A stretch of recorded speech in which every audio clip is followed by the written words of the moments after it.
하나님 말씀 같이 봉독하도록 하겠습니다.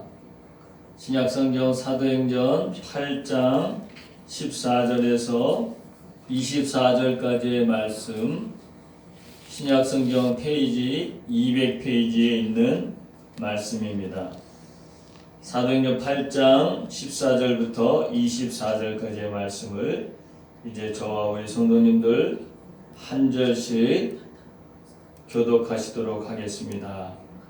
제가 먼저 8장 14절 말씀 먼저 받들어 읽겠습니다. 예루살렘에 있는 사도들이 사마리아도 하나님의 말씀을 받았다 함을 듣고 베드로와 요한을 보내매 그들이 내려가서 저희를 위하여 성령 받기를 기도하니 이는 아직 한 사람에게도 성령 내리신 일이 없고 오직 주 예수의 이름으로 세례만 받을 뿐이로라. 이에 두 사도가 저희에게 안수하며 성령을 받는지라. 시몬이 사도들의 안수함으로 성령 받는 것을 보고 돈을 들여 가로되 이 권능을 내게도 주어 누구든지 내가 안수하는 사람은 성령을 받게 하여 주소서 하니 베드로가 가로되 내가 하나님의 선물을 돈 주고 살 줄로 생각하였으니 내 은과 내가 함께 망할지어다. 하나님 앞에서 내 마음이 바르지 못하니 이 도에는 내가 관계도 없고 분깃될 것도 없느니라. 그러므로 너의 이 약함을 회개하고 주께 기도하라. 혹 마음에 품은 것을 사하여 주시리라. 내가 보니 너는 악독이 가득하며 불의에 매인 바 되었도다. 같이 읽겠습니다. 시몬이 대답하여 가로되 나를 위하여 주께 기도하여 말한 것이 하나도 내게 임하지 말게 하소서 하니라. 아멘. 오늘 봉독한 말씀을 중심으로 우리 기독교 신앙에 있어서 건강한 신앙의 요소 세 가지에 대해서 오늘 살펴보고 은혜를 나누길 원합니다. 먼저 첫 번째 수용성의 요소입니다. 오늘 본 말씀 14절부터 17절까지의 말씀에 보면 예루살렘에서 베드로와 요한이 사마리아인들이 이제 하나님의 말씀을 받았다 하는 그 소식을 듣고 확인차 내려와서 그 사마리아 교인들의 그 영적인 상태를 확인하기 위해서 오늘 14절부터 17절 말씀에 그 확인하는 작업이 있습니다. 그 14절부터 17절 각 매절마다 나오는 단어가 하나 있는데 받았다는 단어입니다. 받다, 무엇을 받다, 영어로 말하면 receive인데 받는다. 원어상으로는 람바노 이게 되어 있습니다. 동사로. 근데 오늘 14절부터 16, 17절까지 매절마다 표현은 조금씩 다르지만 이 받았다는 단어가 소개되고 있습니다. 우리 14절 말씀 같이 한번 보겠습니다. 예루살렘에 있는 사도들이 사마리아도 하나님의 말씀을 받았다 함을 듣고 베드로 요한을 보내매 그랬죠. 하나님 말씀을 받았다는 거예요. 15절 그들이 내려가서 저희를 위하여 성령 받기를 기도하니 성령 받기를 기도했다. 받기를. 그 다음 16절에 이는 아직 한 사람에게도 성령 내리신 일이 없고 오직 주 예수의 이름으로 세례만 받을 뿐이니라. 받을 뿐이라. 그 다음에 17절에 마지막으로 이에 두 사도가 저에게 안수하며 성령을 받는지라. 받았다, 받기를, 받을, 또 받는지라. 이게 매절마다 받았다는 단어가 사용되는데 이것의 헬라어 원어는 람바노 이렇게 되어 있습니다. 이 말은 두 가지 관점으로 쓰여집니다. 적극적인, 능동적인 측면에서는 취한다 그런 뜻이고요. 수동적인 뜻으로는 받는다 그런 뜻이에요. 같은 의미인데 능동적으로 의미를 부여하느냐 수동적으로 의미를 부여하느냐에 따라서 취한다, 받는다, 영어로 take, receive 이렇게 됩니다. 같은 의미인 것입니다. 취하는 것도 내가 받는 것이고, 누가 줄 때 그것을 내가 취하여서 내 쪽으로 가져오는 거, 누가 줄 때 그것을 또 내가 받는 거, 내 쪽으로 받아서 가져오는 거, 이 모든 개념이 섞여 있습니다. 여러 가지 이런 개념이 있지만 성경적인 관점에서 이 의미가 어떻게 사용되어졌는지 우리가 찾는 것이 중요합니다. 우리가 출애굽기 6장 7절의 말씀에 하나님과 우리 이스라엘 백성 간의 사이에 이 관계성을 나타내주는 말씀이 등장하고 있습니다. 출애굽기 6장 7절 말씀을 한번 찾아보겠습니다. 우리 찾으셨으면 같이 한번 읽어보도록 하겠습니다. 시작. 너희로 내 백성을 삼고 나는 너희 하나님이 되리니 나는 애굽 사람의 무거운 짐 밑에서 너희를 떼어낸 너희 하나님 여호와인 줄 너희가 알지라. 이 말씀에 하나님께서 이스라엘 백성 너희로 내 백성을 삼고 나는 너희 하나님이 되리니, 히브리어 성경은 헬라어로 번역된 성경을 70인역이라고 그러는데 영어로 LXX라고 그럽니다. 이 70인역에서 바로 이 출애굽기 6장 7절에 바로 이 람바노라고 하는 그런 의미의 단어가 사용된 것입니다. 그 내 백성을 삼고 나는 너희 하나님이 된다. 하나님과 이스라엘 백성 사이에 하나님 아버지가 되시고 이스라엘 백성은 하나님의 자녀로 삼아지는 이런 관계, 서로 수용의 관계입니다. 시작이라는 단어와 연결된 내용이 있습니다. 헬라어로는 아르코라고 하고 아르켄이라고 하는데 이거는 영어로 beginning, 시작이라는 뜻도 있고 lordship, 주인이라는 뜻입니다. 주인된 권한, 하나님이 우주 만물을 창조 주시고 주인이시니까 그 주인이신 하나님이 이스라엘 백성을 자녀로 삼으면 주인 대신 권한이 자녀에 온전히 미치는 거예요. 그래서 그분은 모든 것을 질서를 시작하게 하시는 거죠. 그래서 이 취하고 받는다는 이런 관계, 서로 아버지와 자녀의 관계가 된 이스라엘 백성의 관계 속에서는 바로 하나님께서 시작하시면, 하나님께서 룰을 정하시면 그것이 그들에게 복이 되는 거예요. 하나님께서 모든 것의 주인이시니까 그분이 그 질서를 따라서 공급하여 주시고 그것을 받는 이런 관계, 이런 것들이 참으로 중요한 것입니다. 또한 쓰임을 한번 보겠습니다.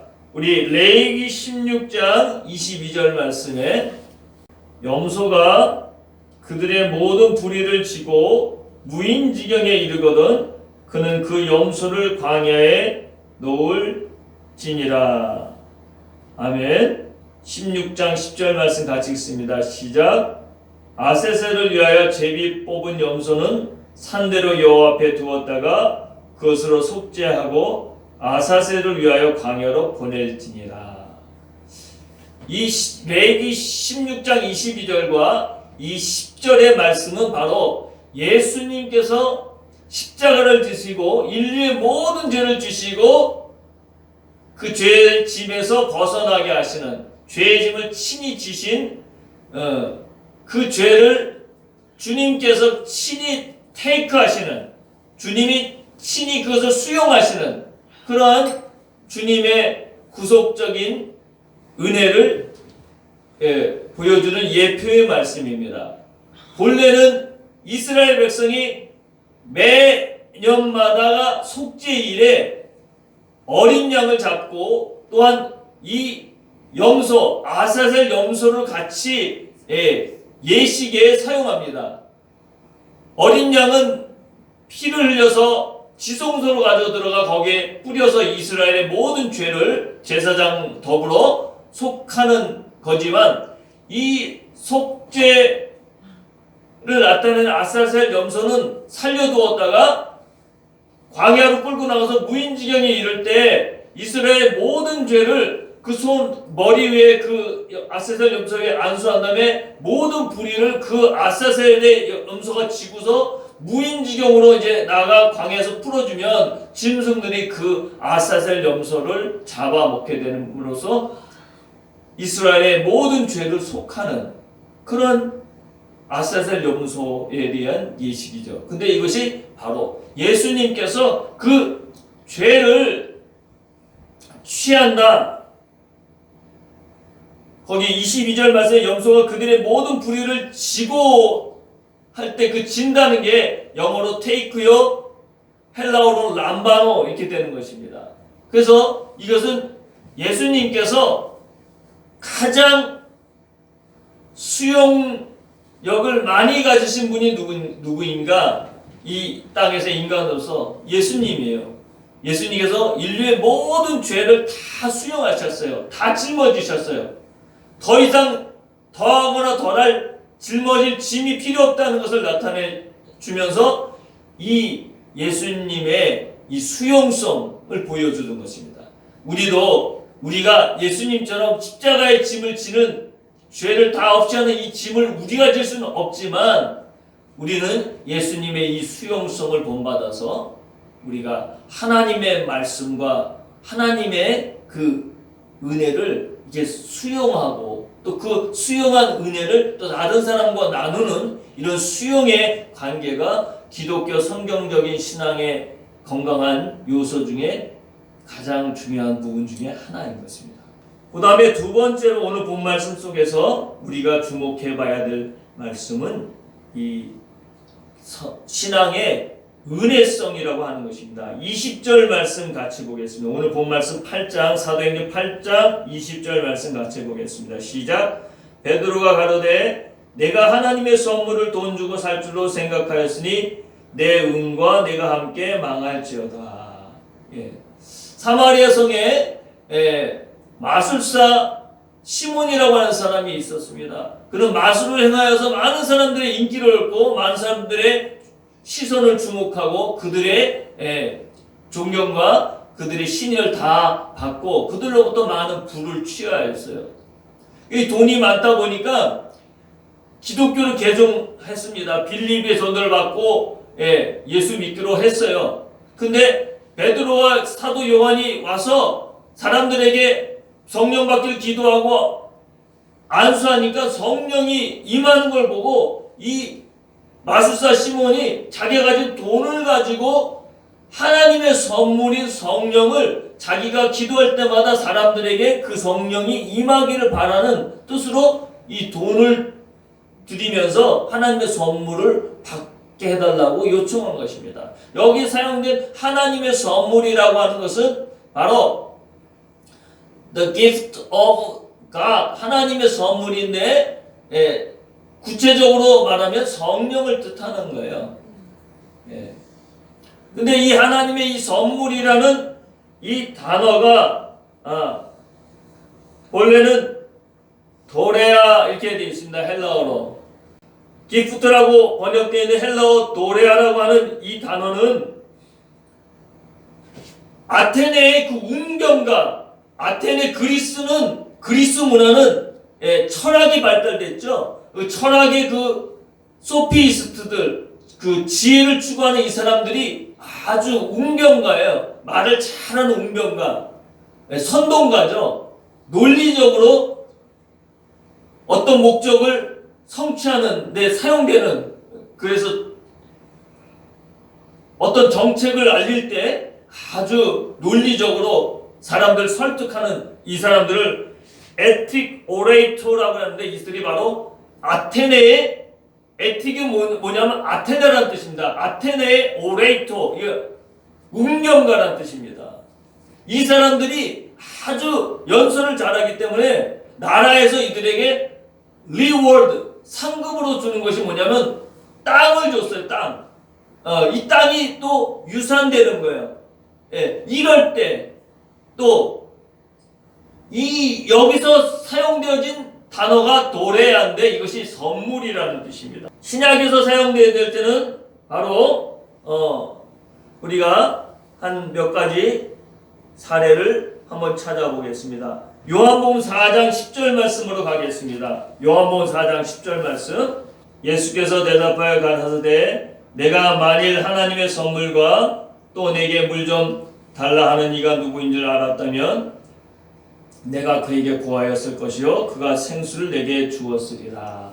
예, 사마리아 성 수가성의 우물가의 여인과 예수님이 대화하실 때 하셨던 말씀입니다. 하나님의 선물이 누구를 뜻하는 거냐면 자기 자신 예수님을 뜻하는 거예요. 나가 바로 하나님의 선물인데 나로 인하여 네가 구원을 얻는 것이다. 예.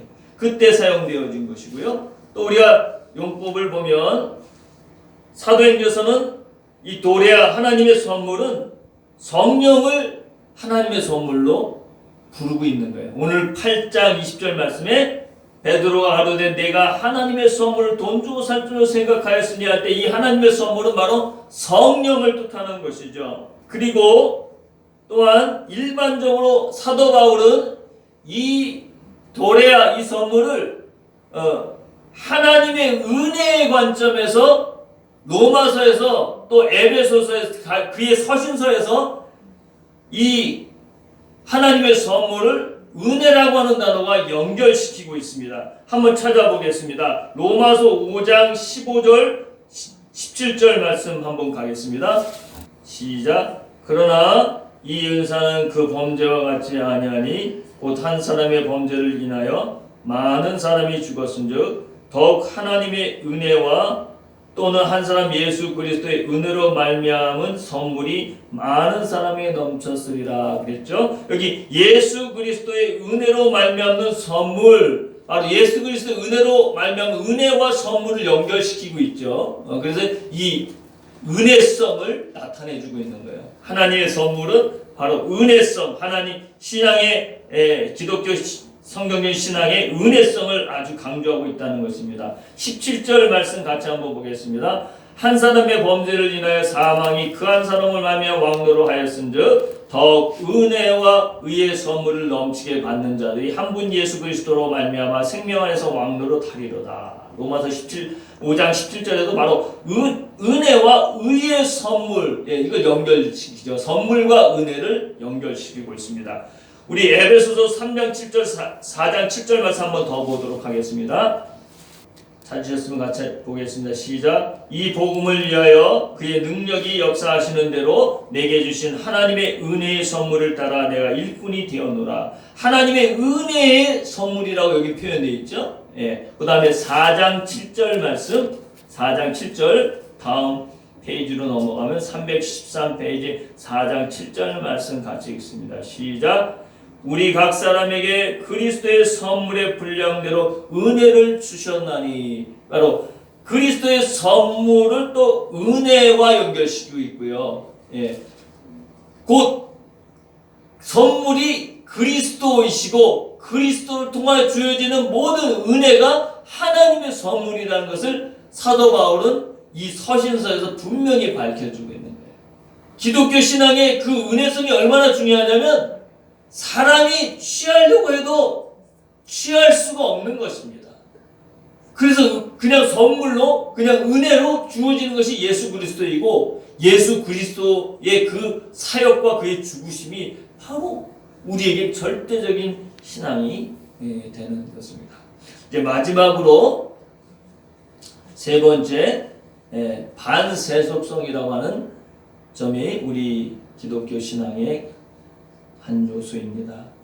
우리 오늘 본 말씀 사도행전 8장 18절 20절 말씀 같이 한번 보겠습니다. 먼저 18절 말씀 같이 읽겠습니다. 시몬이 사도들의 안수함으로 성령 받는 것을 보고 돈을 들여, 그렇게 되어 있습니다. 20절 말씀에 베드로가 가로되 내가 하나님의 선물을 돈 주고 살 줄로 생각하였으니 내가 내 은과 내가 함께 망할지어다. 여기 돈을 들여, 18절에 돈을 들여, 예, 20절에 돈 주고, 예, 하나님의 선물인 성령을 돈을 들여서 살려고 하는 거예요. 돈 주고 살려고 하는 거.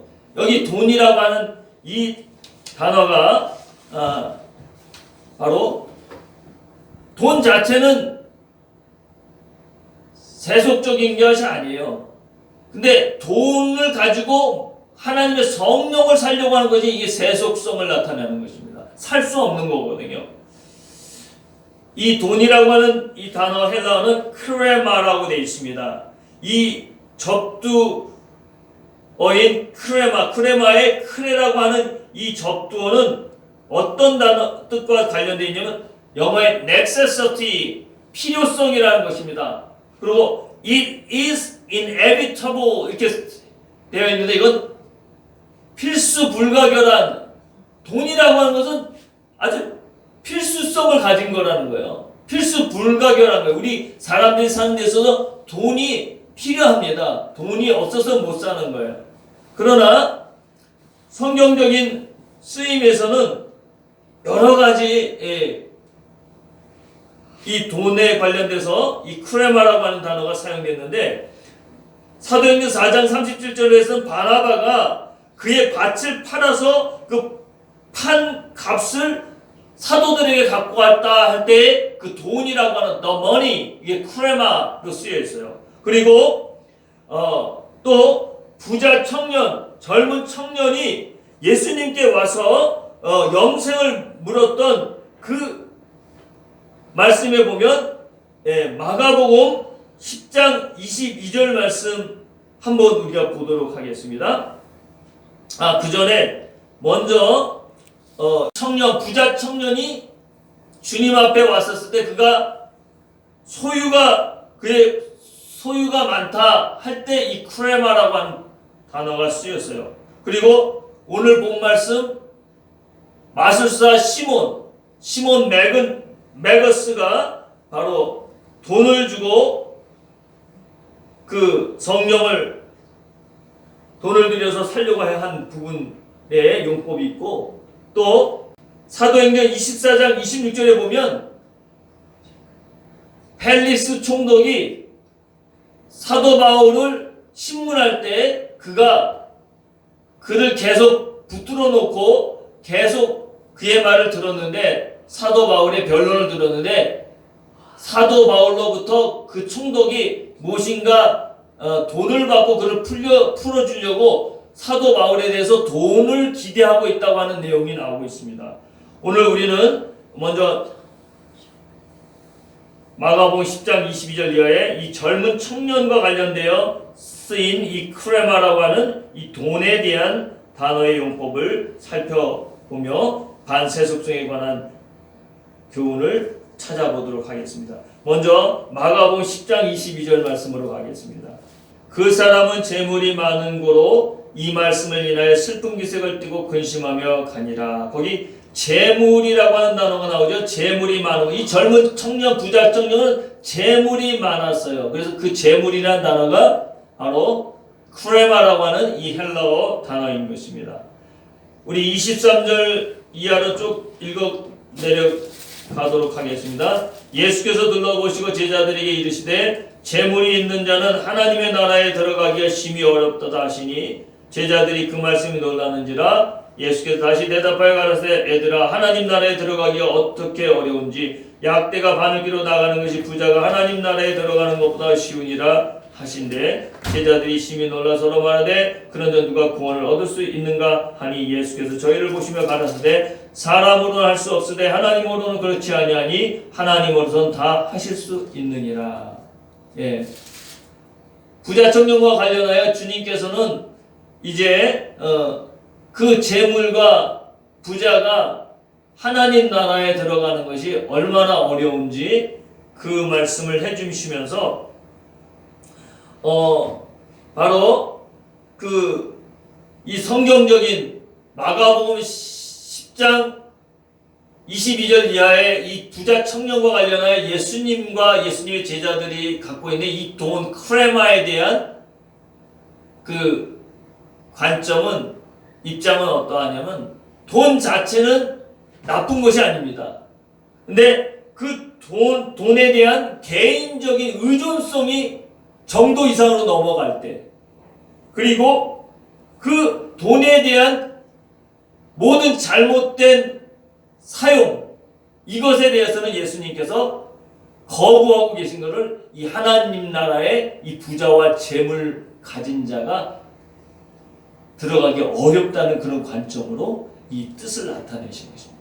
다시 말해서 오늘 마술사 시몬이 돈을 들여서 하나님의 선물인 성령을 사용하는 이런 모든 그 돈에 대한 잘못된 이 사용들에 대해서는 성경의 입장은 이러한 세속성에 대해서 반대하고 있다, 거부하고 있다고 하는 것을 보여주는 거예요.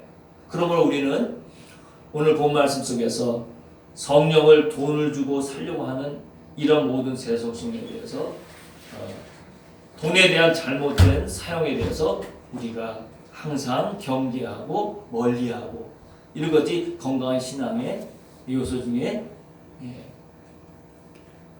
한 가지인 것을 우리가 기억해야 합니다. 그래서 오늘 우리는 이 오늘 본 말씀 통해서 우리 기독교 신앙의 성경적인 신앙의 요소, 건강한 신앙의 요소 세 가지에 대해서 오늘 살폈습니다. 바로 수용성이 얼마나 중요한가. 하나님 우리의 아버지가 되시고 우리는 자녀가 되어 하나님의 그 은혜를 소통하고 그 은혜를 서로 사람들 간에 소통하는 이런 수용성이 바로 건강한 신앙을 낳게 한다. 그리고 두 번째는 이 하나님